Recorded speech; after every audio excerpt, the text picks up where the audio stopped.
Hi hello people, నేనైతే tomato egg gravy curry అయితే చేశానండి. ఒకసారి ప్రాసెస్ చూద్దాం. ముందుగా ప్యాన్ పెట్టుకొని అందులో తగినంత ఆయిల్ అయితే వేసేసుకోవాలి. జీలకర్ర, ఇంకా ఉల్లిగడ్డ, పచ్చిమిర్చి, కరివేపాకు వేసేసుకొని బాగా కలుపుకోవాలి.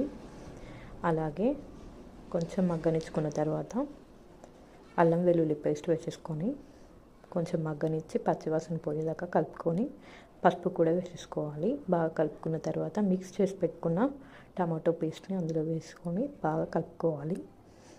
తగినంత సాల్ట్ వేసేసుకొని బాగా మగ్గనించుకోవాలి.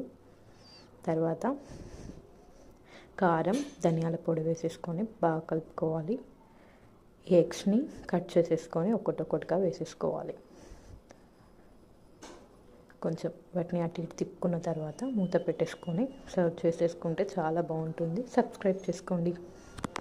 హాయ్ హలో పీపుల్, నేనైతే టమాటా ఎగ్ గ్రేవీ కర్రీ అయితే చేశానండి. ఒకసారి ప్రాసెస్ చూద్దాం.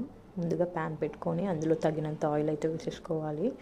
జీలకర్ర, ఇంకా ఉల్లిగడ్డ, పచ్చిమిర్చి, కరివేపాకు వేసేసుకొని బాగా కలుపుకోవాలి.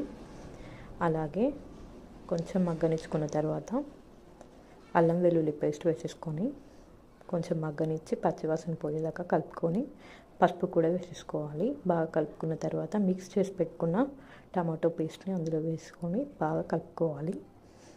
తగినంత సాల్ట్ వేసేసుకొని బాగా మగ్గనించుకోవాలి.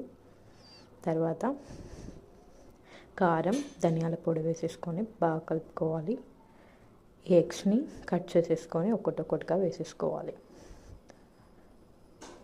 కొంచెం వాటిని అటు ఇటు తిప్పుకున్న తర్వాత మూత పెట్టేసుకొని సర్వ్ చేసేసుకుంటే చాలా బాగుంటుంది. సబ్స్క్రైబ్ చేసుకోండి.